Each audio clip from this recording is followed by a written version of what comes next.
Yeah, well, thanks, Edmund, for your contribution. I have to say, I'm playing serious catch-up here, and just getting your head around this. I was just looking through your introduction. Sorry I was late. But I hope you understand our difficulty, because you said it was quite technical.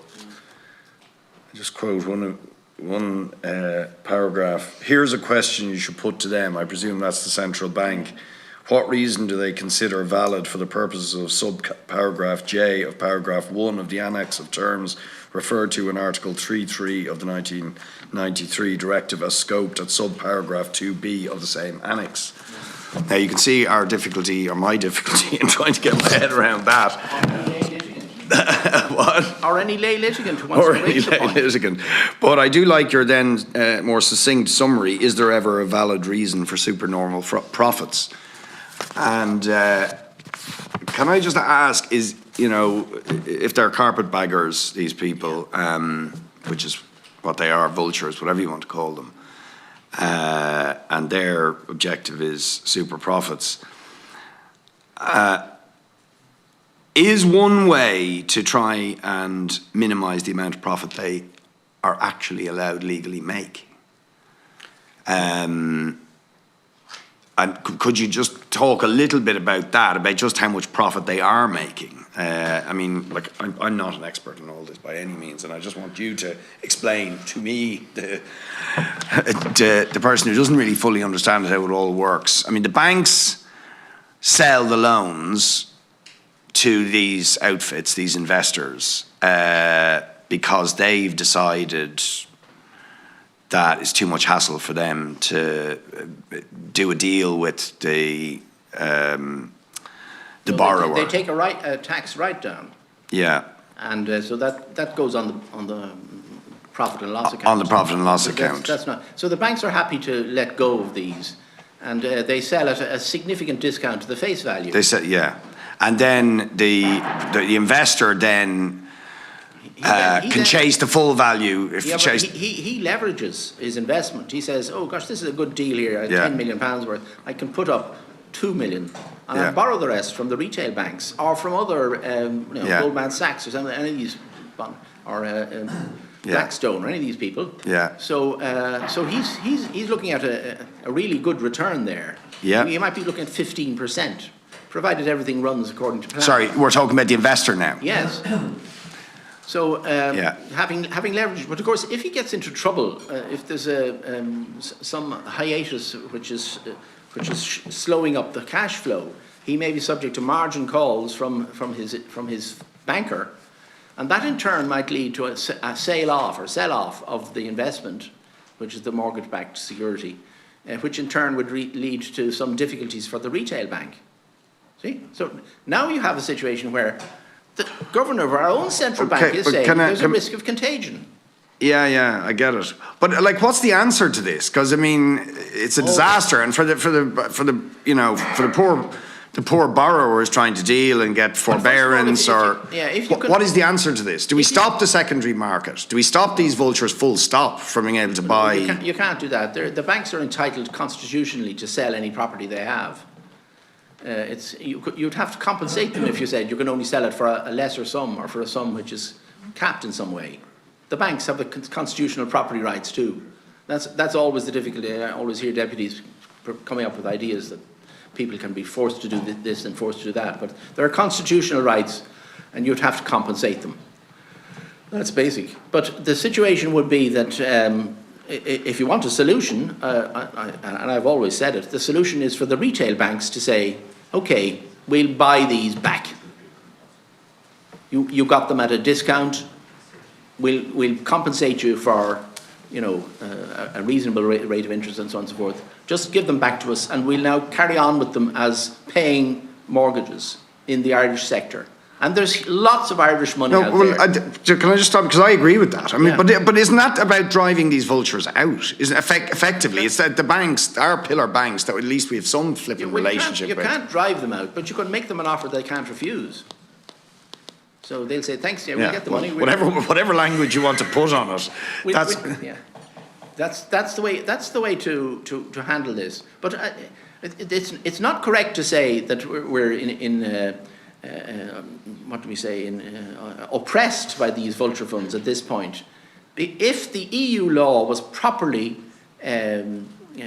administered here. Namely forbearance. Is this your point? Namely forbearance. For people who can't afford to pay. I have to emphasize that. It's not for everybody. Yeah. Obviously, you should be paying if you contracted to do so. If you fall on hard times, or if there's, then you're obliged to pay what the EU says you should pay. Or if they're screwing you for excessive interest rates. Yes, you shouldn't have to pay that.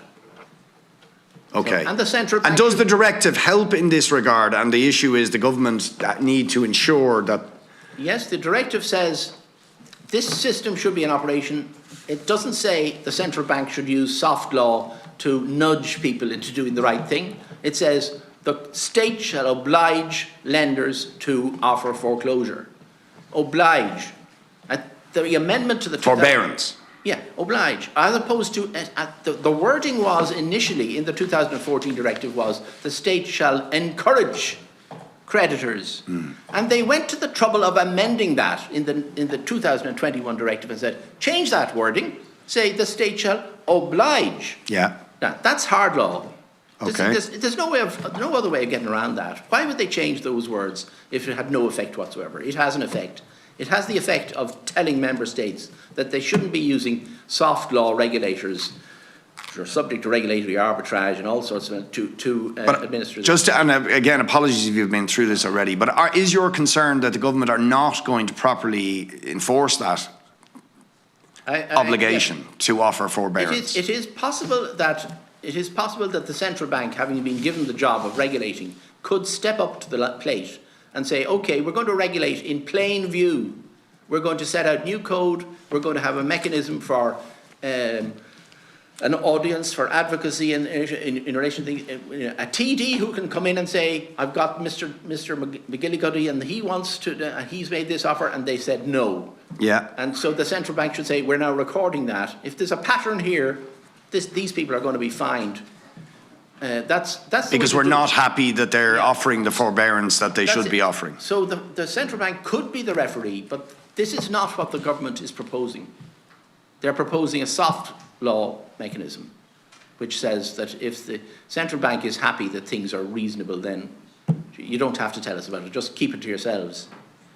It's something that the EU citizen is entitled to be aware of. And just again, for the idiot's guide, as it were, how are the government proposing that it's soft law in the way they're transposing it? Is it? Yes, it's just a transposition. In the wording used will be perhaps it'll be reflective of the content of the directive. Usually speaking, it's word for word. Sometimes they come across a difficult one. I started off dealing with the optionality issues. A directive can have optionality.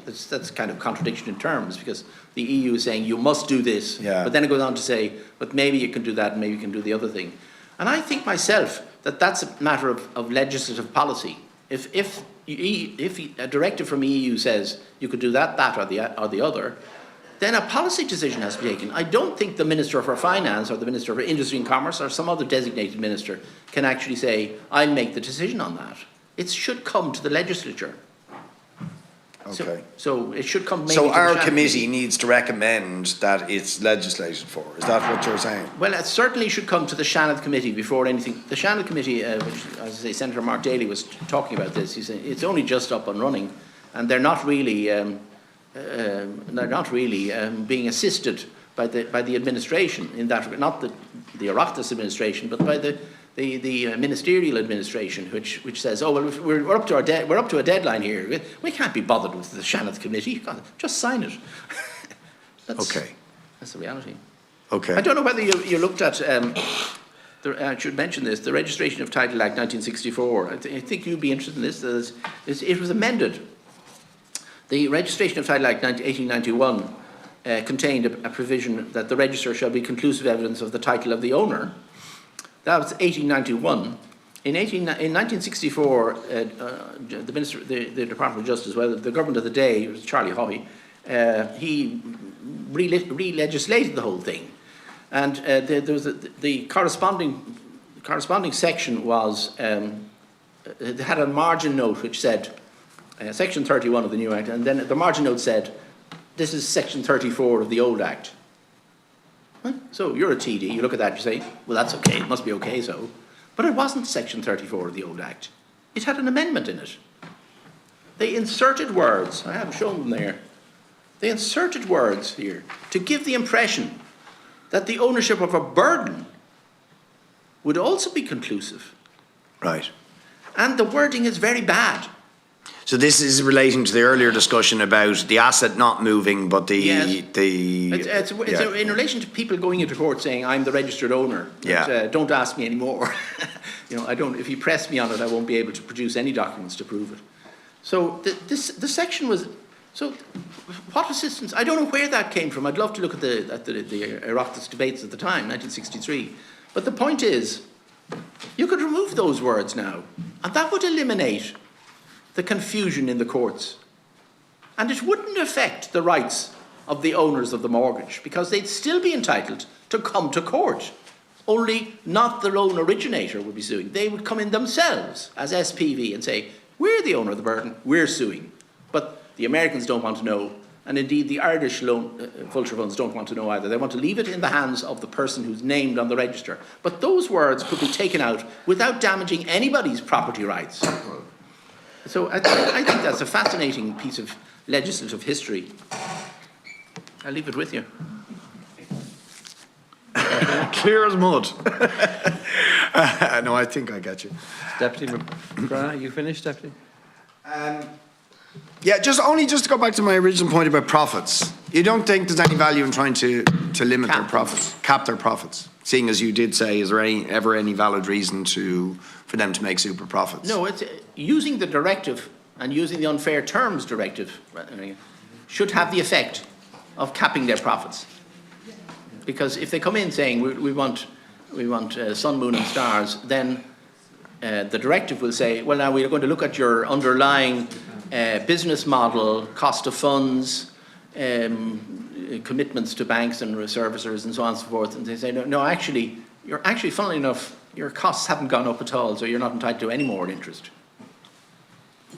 That's how an analysis is done on the basis of proportionality. Yeah, although there's often scope, in my experience, for creative accounting of all sorts. No. No? No. Really? Never? Yes, but isn't that what we've got a central bank for? Yeah, but I mean, you know, the question is the central bank, and I've seen, I mean, in a different context, in